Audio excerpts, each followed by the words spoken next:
Middle east की और बड़ी खबर, अमेरिका ने ईरान पर हमले एक बार फिर से तेज कर दिए हैं। ईरान के तबरीज शहर में कई जोरदार धमाके हुए और धमाकों के बाद इलाके में हाई अलर्ट जारी कर दिया गया है। ईरान के सैन्य अड्डों को निशाना बनाने का दावा अमेरिका की ओर से किया गया है। तनाव के बीच सैन्य गतिविधियां अब तेज होती हुई एक बार फिर से दिखाई दे रही है। तो मिडिल ईस्ट से इस वक्त ये बहुत बड़ी खबर, जहां अमेरिका ने ईरान के खिलाफ एक बार फिर से सैन्य अभियान जिसकी शुरुआत कर दी है और शुरुआती रिपोर्टों के मुताबिक ईरान के उत्तर पश्चिमी शहर तबरीज में कई जोरदार धमाकों की गूंज सुनाई दी है। और आपको ये बता दें कि स्थानीय मीडिया और अंतर्राष्ट्रीय रिपोर्टों में विस्फोटों की जानकारी दी गई। हालांकि अभी तक अमेरिकी सेना या फिर ईरानी अधिकारियों की ओर से इन धमाकों के सटीक लक्ष्यों और नुकसान को लेकर आधिकारिक पुष्टि नहीं हुई है।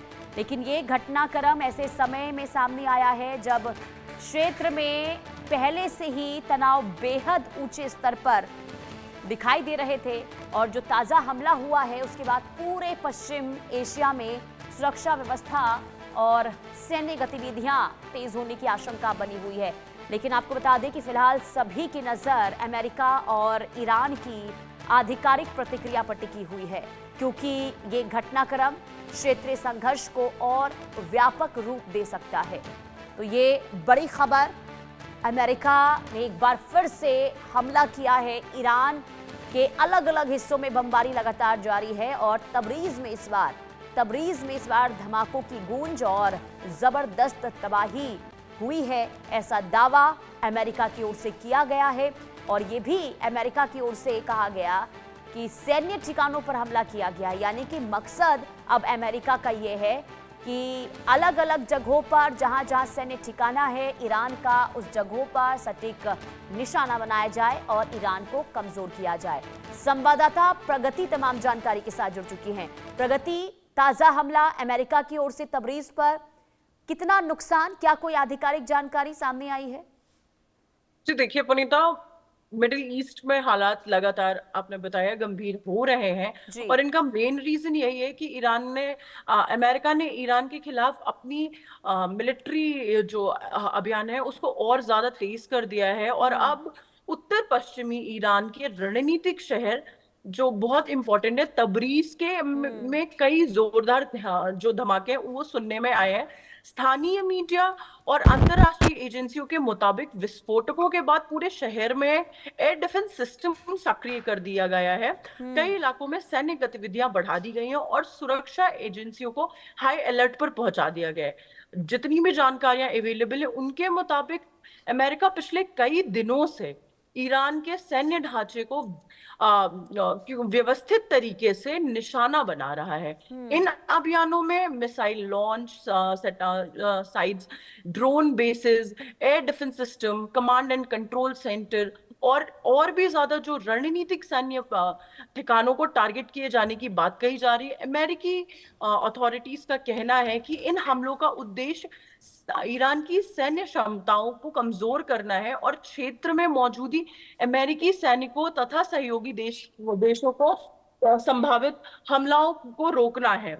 अगर तबरीज की बात करें तो यह केवल ईरान का एक इम्पोर्टेंट सिटी नहीं है, बल्कि उसकी सैन्य और सामरिक दृष्टि के हिसाब से बेहद इम्पोर्टेंट लोकेशन है। यहाँ पे एयरफोर्स से जुड़े जितने भी ठिकाने हैं, रक्षा प्रतिष्ठान है और कई अन्य जो सैन्य सुविधाएं यहाँ पर मौजूद हैं। यही वजह है कि किसी भी बड़े सैन्य अभियान में तबरीज का विशेष इंपॉर्टेंस होता है। अगर यदि इन्हीं लोकेशंस को निशाना बनाया गया है तो इसका असर ईरान की मिलिट्री की जितनी भी तैयारियां हैं और उसकी जवाबी क्षमता है उस पर पड़ सकता है। हालांकि इस पूरे घटनाक्रम में अभी भी कई अहम जानकारियां सामने आना बाकी है। ईरानी सरकार ने अब तक कोई आधिकारिक तौर पर नहीं बयान दिया है कि इन धमाकों में कितना नुकसान हुआ है, किन किन ठिकानों पर को निशाना बनाया गया और किस किस तरह के हताहत हुए हैं या नहीं हुए हैं, कितने लोगों की जान गई है, कोई ऑफिशियल डेटा नहीं दिया है। ऐसे में वास्तविक स्थिति का आकलन करना अभी संभव नहीं है।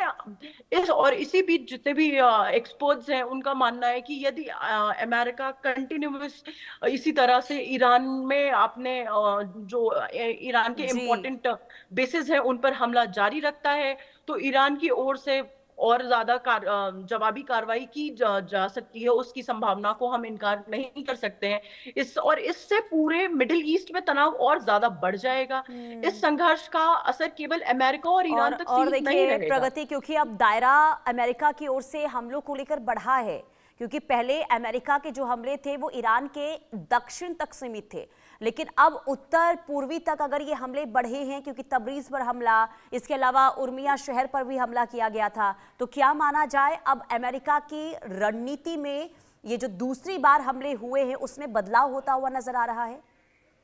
जी पुनीता, पहले अमेरिका केवल साउथ में अटैक कर रहा था। अभी अमेरिका उत्तर पूर्वी में आ चुका है, पूरे मध्य पूर्व जो है उसमें आ रहा है। तो इससे क्या है, तनाव बढ़ जाएगा। इससे संघर्ष का असर केवल अमेरिका और ईरान तक ही नहीं रहेगा, बल्कि पूरा का पूरा खाड़ी क्षेत्र, ऊर्जा आपूर्ति और अंतरराष्ट्रीय समुद्र व्यापार और वैश्विक सुरक्षा पर इसका अभाव पड़ेगा। फिलहाल वर्ल्ड की पूरी आई इसी पर है कि ईरान इस कार्रवाई का जवाब किस तरह देगा, और दूसरा कि क्या इस सैन्य टकराव से और ज्यादा ये व्यापक युद्ध का रूप लेता है। अभी तक जितनी जानकारी सामने आई है और जिन उनके आधार पर जितना इतना स्पष्ट हुआ है कि तबरीज में कई ज्यादा धमाके हुए हैं और सुरक्षा व्यवस्था पूरी तरह से सक्रिय कर दी गई, लेकिन नुकसान और हताहत की आधिकारिक कोई पुष्टि ठीक नहीं है। हुई।